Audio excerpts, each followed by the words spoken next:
ओम नमो भगवते वासुदेवाय नमः। जेठ मास, दूसरा अध्याय। 24 तत्वों के विचार के साथ जगत के उत्पत्ति क्रम का वर्णन और विष्णु जी की महिमा। श्री प्राशर जी बोले, हे ब्रह्मा, विष्णु और शंकर रूप से जगत की उत्पत्ति, स्थिति और संहार के कारण है तथा अपने भक्तों को संसार सागर से तारने वाले हैं। उन विकार रहित शुद्ध अविनाशी परमात्मा सर्वदा एकरस सर्वविजयी भगवान वासुदेव विष्णु को नमस्कार है, जो एक होकर भी नाना रूप वाले हैं, स्थूल सूक्ष्ममय हैं, अव्यक्त है एवं व्यक्त रूप में है तथा अपने अनन्य भक्तों की मुक्ति के कारण है। उन श्री विष्णु भगवान को नमस्कार है, जो विश्व रूप प्रभु, विश्व की उत्पत्ति, स्थिति और संहार के मूल कारण है। उन परमात्मा विष्णु भगवान को नमस्कार है, जो विश्व के अधिष्ठान है, अति सूक्ष्म से भी सूक्ष्म है, सर्व प्राणियों में स्थित पुरुषोत्तम और अविनाशी है, जो परमार्थ वास्तव में अति निर्मल ज्ञान स्वरूप है, किंतु अज्ञानवश नाना पदार्थ रूप से प्रतीत होते हैं, तथा जो काल स्वरूप से जगत की उत्पत्ति और स्थिति में समर्थ एवं उसका संहार करने वाले हैं। उन जगदीश्वर, अजन्मा, अक्षय और अव्यय भगवान विष्णु को प्रणाम करके तुम्हें वे सारा प्रसंग क्रमश सुनाता हूँ, जो दक्ष आदि मुनि श्रेष्ठों के पूछने पर पितामह भगवान ब्रह्मा जी ने उनसे कहा था।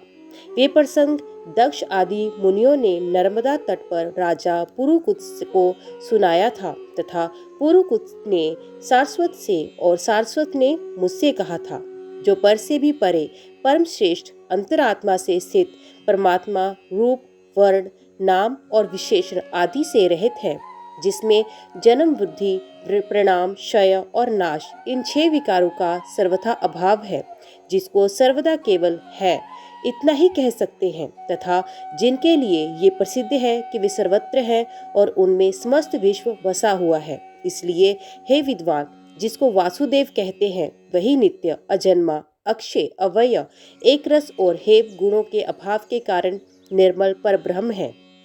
वही इन सब व्यक्त, कार्य और अव्यक्त कारण जगत के रूप से तथा इसके साक्षी पुरुष और महाकारण काल के रूप से स्थित है।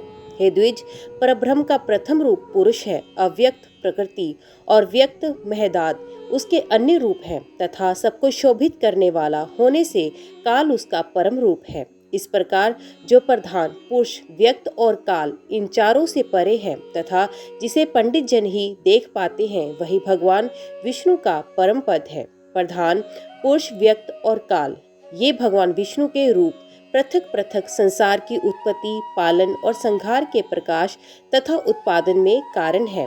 भगवान विष्णु जो अव्यक्त, व्यक्त, पुरुष और काल रूप से स्थित होते हैं, इसे उनकी बालवृत क्रीड़ा ही समझो। उनमें से अव्यक्त कारण जो सदस्य रूप कारण शक्ति विशिष्ट और नित्य सदा एक रस हैं, श्रेष्ठ मुनिजन प्रधान तथा सूक्ष्म प्रकृति है कहते हैं, विषय रहित है, उसका कोई अन्य आधार भी नहीं है तथा अप्रमेय, अजर, निश्चल शब्द और रूपाद रहित है। वे त्रिगुणमय और जगत का कारण है तथा स्वयं अनादि एवं उत्पत्ति और लय से रहित है। ये संपूर्ण प्रपंच प्रलय काल से लेकर सृष्टि के आदि तक इससे व्याप्त था। हे विद्वान, श्रुति के मर्म को जानने वाला श्रुति प्रायण ब्रह्मवेता महात्मा गण इसी अर्थ को लक्ष्य करके प्रधान के प्रतिपादक इस श्लोक को कहा करते हैं। उस समय प्रलय काल में ना दिन था, ना रात्रि थी, ना आकाश था, ना पृथ्वी थी, ना अंधकार था, ना प्रकाश था और ना इसके अतिरिक्त कुछ और ही था। बस श्रोतादि इंद्रियों और बुद्धि आदि का अवश्य एक प्रधान ब्रह्म और पुरुष ही था। हे विप्र, विष्णु के परम उपाध्यायित स्वरूप से प्रधान और पुरुष ये 2 रूप हुए।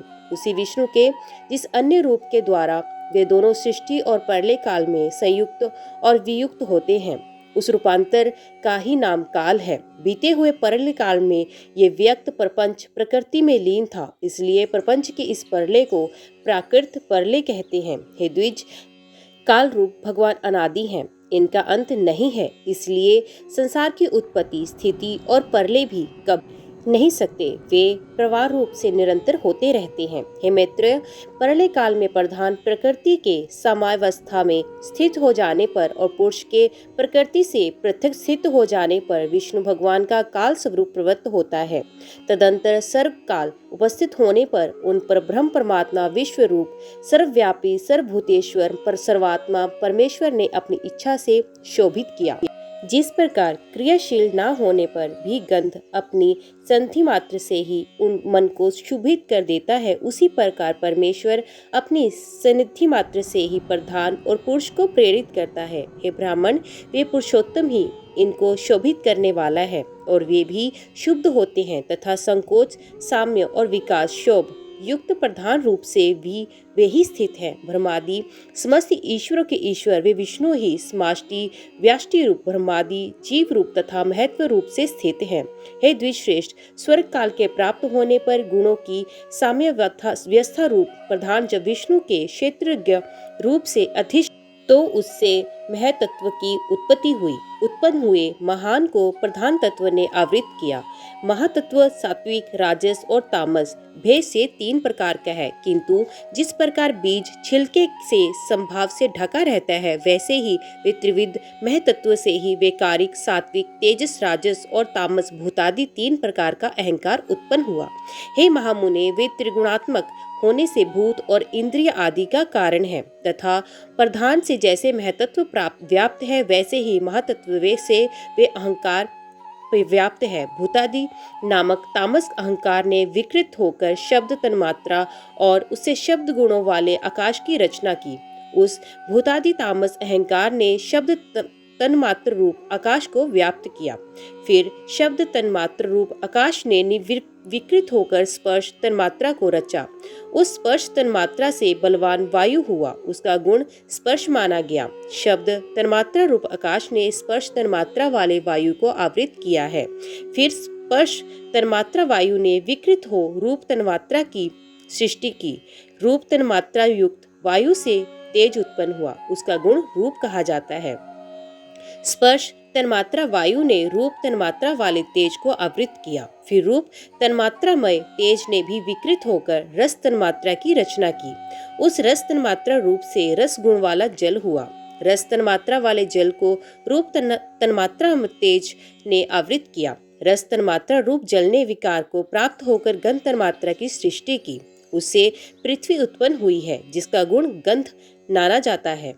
उन आकाश आदि भूतों ने तन्मात्रा है, इसलिए वे तन्मात्रा गुण रूप ही कहे गए हैं। तन्मात्राओं में विशेष भाव नहीं है, इसलिए उनकी अविशेष संज्ञा है। वे अविशेष तन्मात्राएं शांत, घोर अथवा मूढ़ नहीं है, अर्थात उनका सुख दुख या मोह रूप से अनुभव नहीं हो सकता। इस प्रकार तामस अहंकार से ये भूत तन्मात्रा रूप स्वर्ग हुआ है। इस 10 इंद्रियां तेजस अर्थात राजस अहंकार से और उनके अधिष्ठाता देवता वैकारिक अर्थात सात्विक अहंकार से उत्पन्न हुए कहे जाते हैं। इस प्रकार इंद्रियों के अधिष्ठाता 10 देवता और 11 मन वैकारिक सात्विक है। हे द्विज, तत्व चक्षु, नासिका, जीवा और श्रोत ये पांचों बुद्धि की सहायता से शब्दादि विषयों को ग्रहण करने वाली 5 ज्ञान इंद्रियां हैं। हे मैत्रेय, पायु, गुदा, उपृत लिंग, हस्त, पाद और वाक ये 5 कर्मेंद्रियां हैं। इनके कर्म मूल सूत्र का त्याग, शिल्प, गति और वचन बतलाए जाते हैं। आकाश, वायु, तेज, जल और पृथ्वी ये पांचों भूत उत्तरोत्तर क्रमश शब्द, स्पर्श आदि 5 गुणों से युक्त हैं। ये पांचों भूत शांत, घोर और मूढ़ हैं, अर्थात सुख दुख और मोह युक्त हैं, अतः ये विशेष कहलाते हैं।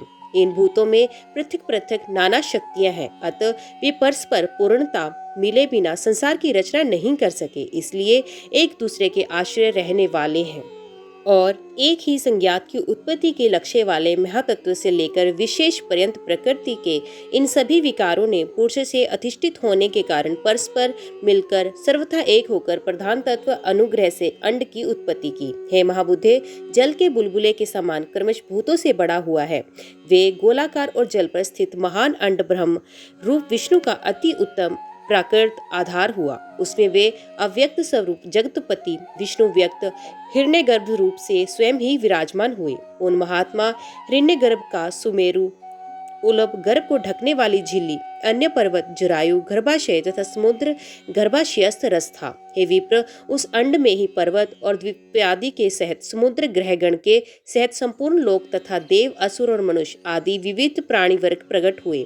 वे अंड पूर्व की अपेक्षा 10-10 गुण अधिक जल, अग्नि, वायु, आकाश और भूतादि अर्थात तामस अहंकार से आवृत हैं तथा भूतादि महतत्व घिरा हुआ है, और इन सबके सहित वह महातत्व भी अव्यक्त प्रधान से आवृत हैं। इस प्रकार जैसे नारियल के फल का भीतरी बीज बाहर से कितने भी छिलकों से ढका रहता है, वैसे ही ये अंड इन 7 प्राकृत आवरणों से घिरा हुआ है। उसमें स्थित हुए स्वयं विश्वेश्वर भगवान विष्णु ब्रह्मा होकर रजोगुण तत्व का आश्रय लेकर इस संसार की रचना में प्रवृत्त होते हैं तथा रचना हो जाने पर सत्व गुण विशिष्ट अतुल पराक्रमी भगवान विष्णु उसका कल्पांत पर्यंत युग युग में पालन करते हैं। हे मैत्र, फिर कल्प का अंत होने पर अति दारुण तम प्रधान रुद्र रूप धारण कर वे जनार्दन विष्णु ही समस्त भूतों का भक्षण कर लेते हैं। इस प्रकार समस्त भूतों का भक्षण कर संसार को जलमय करके वे परमेश्वर शेष शैया पर शयन करते हैं।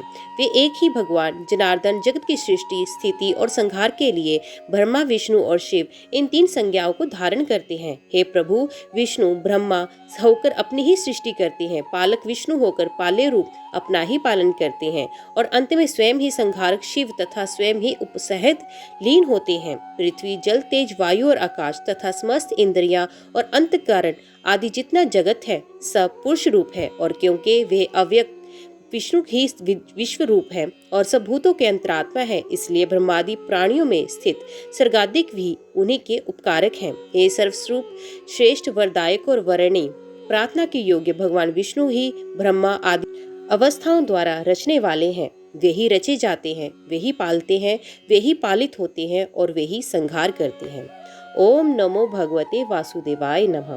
तो दोस्तों, आज की वीडियो में बस इतना ही। उम्मीद करती हूँ आपको यह अध्याय पसंद आया होगा। वीडियो पसंद आई हो तो वीडियो को लाइक और चैनल को सब्सक्राइब जरूर कीजिएगा। तो मिलते हैं अगले अध्याय के साथ। तब तक के लिए देखते व सुनते रहिए। जय मां कंजक, जय माता दी।